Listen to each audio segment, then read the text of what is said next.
What is going on, you guys? Alex Chasen back here with a brand new video. And today, what is today? It is Thanksgiving. So happy Thanksgiving to everyone out there. Thank you so much for all the support on all my videos. And it's only growing. So thank you very much for that. And happy Thanksgiving. But today, since it is Thanksgiving, I want to go through every single team in the entire NBA, that being all 30 franchises, and naming one or two or maybe just a few things in general that each NBA team should be thankful for on a day like today, no matter where you are on the spectrum of NBA teams, whether you're great, mid, or terrible, there are at least one thing, if not more, you should be thankful for today. So let's dive right into it with the Atlanta Hawks. Jalen Johnson has to be the main guy you are thankful for in Atlanta. Of course, Trae Young is up there. He gave a 20 and 22 game last night. Yes, 22 assists from Trae Young. That is amazing. So, of course, you have to be thankful for Trae Young. But when you look at this team, Trae Young is getting older. Not old in human years, but older for, what the Atlanta Hawks are trying to build. They have some younger guys on there like Ricochet, Jalen Johnson, now Dyson Daniels. And the main guy in that younger core that's not Trae Young is, of course, Jalen Johnson, who has taken a leap this year, averaging 20, 10, and 5. If you're in Atlanta, or if you're an Atlanta fan, you have to be thankful for Jalen Johnson and Dyson Daniels, who has perfectly fit into this team, averaging 3 steals a game. He is balling out in the opportunity he has been given. He wasn't given much opportunity in New Orleans. In Atlanta, though, he's been given so many minutes, and he's thriving. So shout out to Dyson Daniels, and shout out to Jalen Johnson. You have to be thankful for them. Moving on to the Boston Celtics, this one's a lot more simple. Kristaps Porzingis is back and he's healthy. Knock on wood, he stays healthy. That's all the Celtics need to get back to the Eastern Conference Finals and ultimately, hopefully, get back to the finals. They need Porzingis' health. And right now, he just came back, had a great first game against the Clippers. He looked really good in the minutes he was given. So if you're a Boston Celtics fan like myself, you have to be thankful for Kristaps Porzingis is back. Next up, the Brooklyn Nets. This one was a little bit tricky because they're kind of weird. They're a little weird. They're building good trade value. That's what I said they're thankful for. They should be thankful for building good trade value with Cam Johnson, who's averaging around 18 points per game. Dennis Schroeder, who's a good veteran who's been playing well all year at that lead point guard role. And then you have Cam Thomas, who recently just got injured. He's going to be out for around a month. But I've been hearing trade rumors. About Cam Thomas, which to me is very interesting because he does fit their timeline. He fits their rebuild timeline. But at the end of the day, there's not too much to be thankful for in Brooklyn. But today is all about a day of happiness and being thankful for things in your life. So for the Brooklyn Nets, they have to be thankful for building good trade value where ultimately they can trade off some of these pieces, whether it actually is Cam Thomas. I don't know why they would do that, but it really should be Cam Johnson, Dennis Schroeder, DFS, moving those guys and trying to get assets back that can help them build even more in future seasons. Moving on to the Charlotte Hornets. It absolutely has to be LaMelo Ball. LaMelo Ball is balling out, playing fantastic basketball, and what I wrote down in my Google Doc is LaMelo Ball is so damn good, and he hasn't missed a game. That is so key for any possible success in Charlotte. Although it won't be much this year, they do look like an improved overall team, and that's because LaMelo Ball has been healthy every single game so far this year. This season is still young, but we are getting closer to that, quarter of the way through the season mark, and LaMelo Ball being healthy is so important. And on top of that, he's dropping like 30 points per game. He is a bucket getter. So for Charlotte, it has to just be LaMelo Ball in general, and so far, him being healthy this season. Moving on to the Chicago Bulls. They're such an interesting team. If you've been a subscriber or follower of my channel for some time now, you know I have a very frustrating relationship with the Chicago Bulls. Although I'm not a fan, not even remotely close, I'm a Celtics fan, but the Bulls are a team of mine that I'm like, why? I feel so bad for Shoutout Kenny, king of the fourth quarter. He has to deal with this, but why don't you make moves? Why is Zach LaVine still on this team? Why is Vucevic still on this team? The world only knows. I couldn't tell you. But For something to be thankful for, Levine and Vucevic are playing good ball this year, which a lot, like I said about the Brooklyn Nets, it's building good trade value. So hopefully when the deadline comes and the Bulls are still mid or under 500, they can ship off of Zach LaVine. They can ship off of Vucevic, because especially Vooch, he's averaging 29 and 3, basically 20, 10, and 3. That's really good numbers for someone like Vooch, who has showed decline in his game, and then you have Zach LaVine giving you 22, 5, and 4. These guys must be moved for Chicago to actually rebuild. So I am thankful that they're building good trade value, so hopefully they can be moved and Chicago can actually move in the right direction in their rebuild. Next up is the Cleveland Cavaliers, and you have to be thankful for the Big Four, that being Donovan Mitchell, Darius Garland, Evan Mobley, and Jarrett Allen. They are firing on all cylinders, and that warrants them the best record in the entire NBA. They did just lose last night to the Atlanta Hawks, but who cares? They're 17-2, the best record in the NBA, and that's because the Big Four are playing so well together. Let's not forget that this past offseason and seasons prior, question marks. Can Darius Garland and Donovan Mitchell coexist? Can Evan Mobley and Jarrett Allen coexist? All those question marks have been thrown out the window, and they're playing great ball. So you have to be thankful for the Big Four in Cleveland. Next up, the Dallas Mavericks. Although they're not performing to the level that we thought they would this year, Luka and Kyrie are keeping this team afloat, and you have to be thankful for them too. Next up, the Denver Nuggets. It's so simple. Nikola Jokic, and Nikola Jokic. Without Nikola Jokic, this team would be, I'm looking at the standings, I don't know, probably that 12th seed, that 13th seed in the West. The Denver Nuggets have to be at all of their dinner tables tonight, or their lunch tables today with their friends and family and loved ones, the entire state of Colorado. And everyone on that Denver Nuggets team has to be thankful for Nikola Jokic, no doubt about it. The Detroit Pistons, you got to be thankful for just actually looking like somewhat of a competitive team that's growing in the right direction. For years and years and years, all these young guys on this Detroit Pistons team, they haven't really gone anywhere. They've continuously been bad. They've continuously been a lottery team, or, a very high lottery team, that being like a top 8 pick. But now, this year, they're moving towards, as of right now, they are currently 8-12. They're a lot closer to that 500 team level than where they've ever been before in this current rebuild in Detroit. I saw Jaden Ivey hit a game-winning shot. I was watching it on League Pass a couple nights ago. Finally, they're enabling guys like Cade Cunningham, Jaden Ivey to be the stars of this team. And then you have some veterans on that team, like Tobias Harris is back. You have Malik Beasley. It's a good mesh of great young talent and some solid veteran guys that are actually enabling this team to be a lot better than where they've been in past years. So for the Detroit Pistons, just be happy. It's looking like you're growing in the right direction. For the Golden State Warriors, the dynasty is still alive.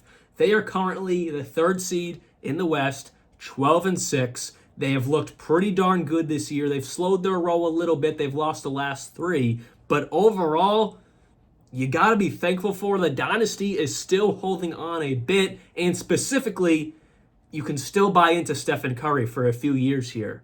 If Mike Dunleavy, the GM, president of basketball operations, wants to buy in and make a splash, whether that is the Jimmy Butler rumor, whether it is that Lauri Markkanen rumor we've been talking about for months now, he could go out and do that, because the Warriors right now are showing the front office they still have some life in them. They still have some competitive life in them to maybe keep this dynasty rolling. So if you're in Golden State, be thankful. There is still a glimmer of hope there for the dynasty.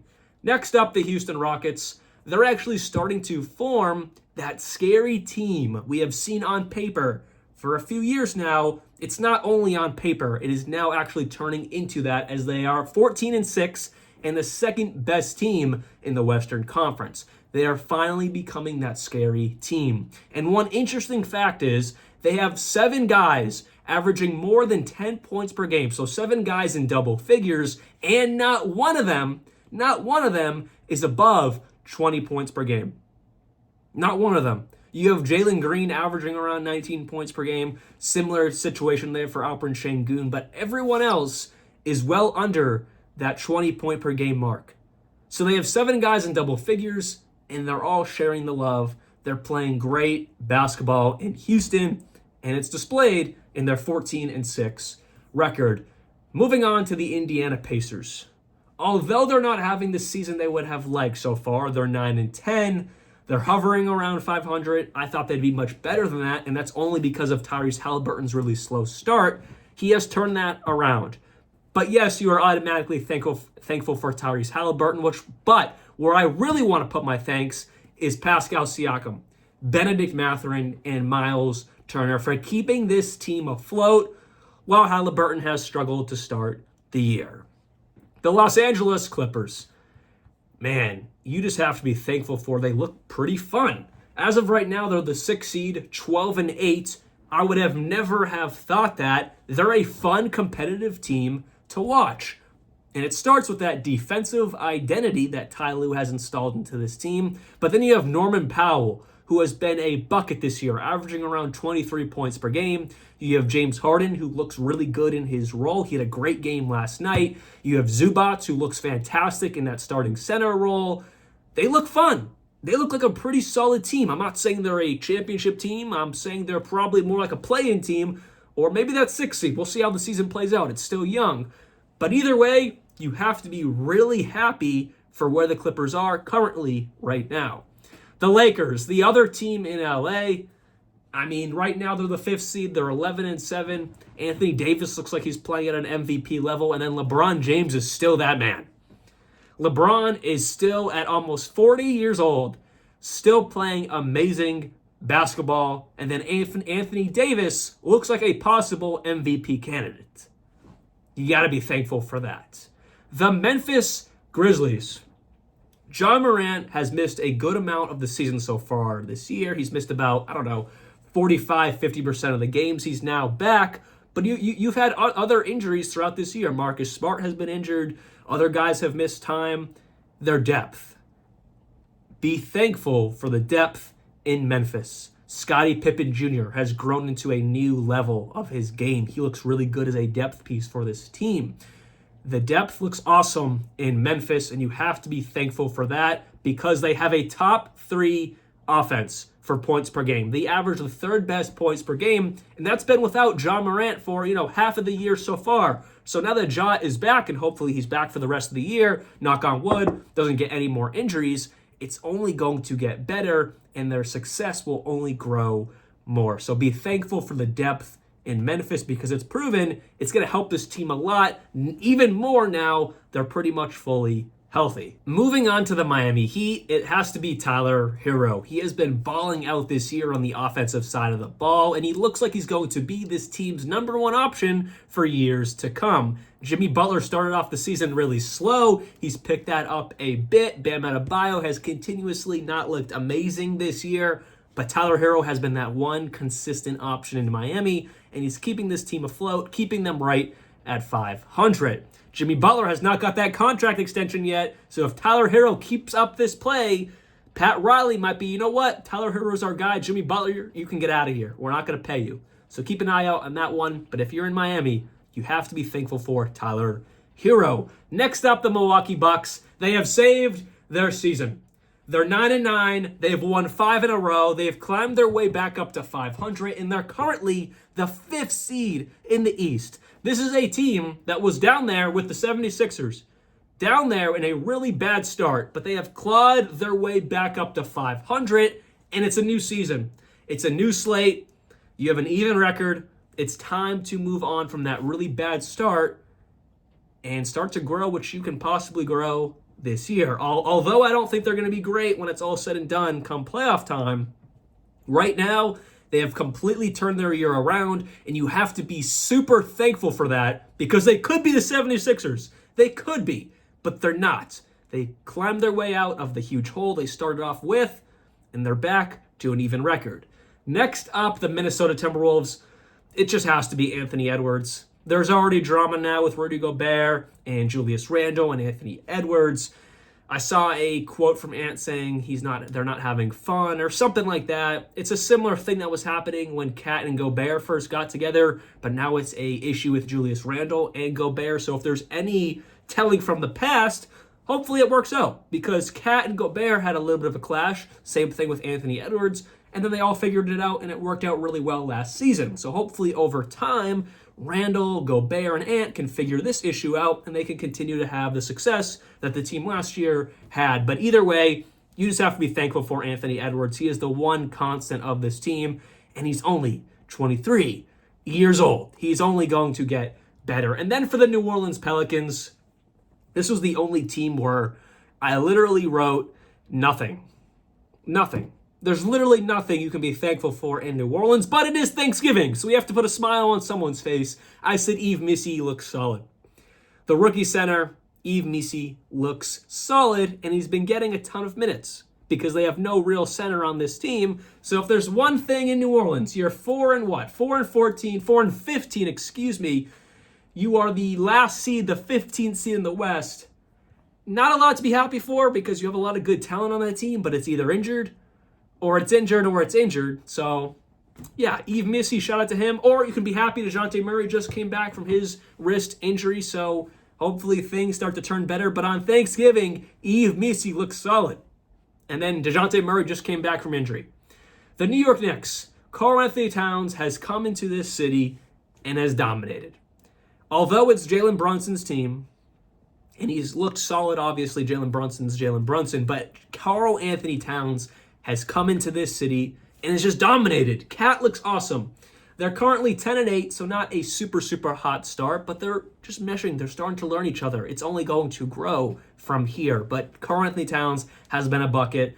Shout out to him. And then for the OKC Thunder, Shai Gilgeous-Alexander is still a monster. And then now, with the absence of Chet Holmgren for, a good chunk of the season because of his injury, J-Dub has stepped up, and he looks like he's growing into that star that we know he can be, and he's still young as well. It's only his third year in the league. I know he did more than 1 year in college, so he's not super young for NBA player years, but he's still young in seasons, and he's only going to get better. J-Dub looks awesome. And then, of course, you have to be thankful for SGA, Shai Gilgeous-Alexander. Shout out to them. Moving on, the home stretch here, the Orlando Magic. The absence of Paolo Banchero, I thought was going to sink this team. I think we all thought the absence of Paolo Banchero was going to sink them really bad, but it hasn't. If anything, they've been better without him. They're 13-7. They're currently the third seed in the Eastern Conference. They've won 9 out of their last 10 games. And that is because of great team basketball in Orlando, great coaching by Jamal Mosley, and then they have an emerging superstar. He's been a star, but now he's an emerging superstar in Franz Wagner. Franz Wagner has been on a tear, dropping 30 points here, 28 points there, 30 points again. They've won 9 out of their last 10 games. They are firing, and this has been all without Paolo Banchero. So you have to be super thankful for the Orlando Magic are staying afloat without their number one option. Next up is the 76ers, and I feel like I've thrown a lot of shade their way so far today. And don't get me wrong, I have thrown a lot of shade in their direction, but that's because they're 3-14. But on the Thanksgiving happy side, things to be thankful for today, it has to be only literally Jared McCain. Jared McCain, the 16th overall pick, the rookie, has looked out of this world. Number 1 in odds right now for Rookie of the Year, and that's well warranted. He has looked awesome. You have to be thankful for Jared McCain because I don't know where the rest of this team is going, but Jared McCain has come out this year and looks like a dog for years to come in the league. The Phoenix Suns, they have struggled without Kevin Durant. They're 10-8 right now. They've lost 3 out of their last 10 games. They don't look great. But Kevin Durant, when he's healthy, they started off the year fantastic. They were that number 1, that number 2 seed for the first, 9 or 10 games when Kevin Durant was healthy before he went down with his injury. So the thing to be thankful for is when Kevin Durant is healthy and when he's back, this team is going to be awesome. Moving on to the Portland Trailblazers, they don't look as bad as I thought. They're 7-12, which obviously isn't great, but it's not terrible. They already have 7 wins, and that's been mostly without Shaedon Sharpe, who has looked really good since he's been back from his injury that held him out from the start of the season.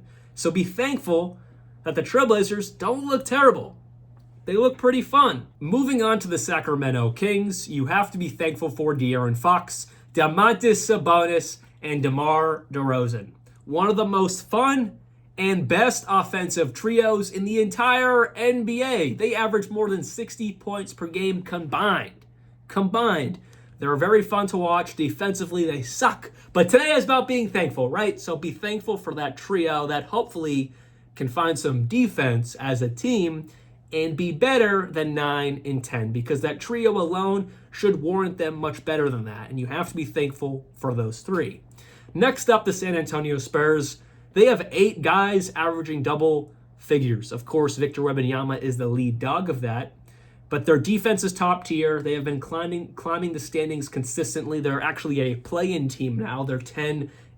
They've won 6 out of their last 10 games. You have to be thankful for the well-rounded attack they have in San Antonio. Also, prayers out to Coach Pop. Hopefully he gets better soon, and hopefully we see him on the sidelines sooner rather than later.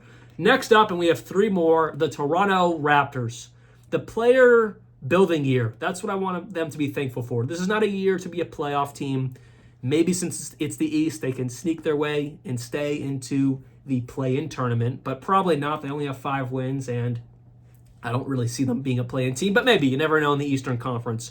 But this year, you have to be thankful for the building year. RJ Barrett looks awesome. Scotty Barnes looks awesome. Grady Dick has came out of not nowhere, but it's only his second year. I didn't really project him to be as good as he is. And then you have Emmanuel Quickley, who has been injured most of this year, but when he comes back, you know he's a bucket. They have 4 guys there that they can really look at for the future. You have to be thankful for that in the city up north. We the North, Toronto. Last 2, the Utah Jazz. Man, this one was one of the hardest ones to do because I looked at their team. I looked at where they are. I looked at, I've been watching some of their games. They're just whatever.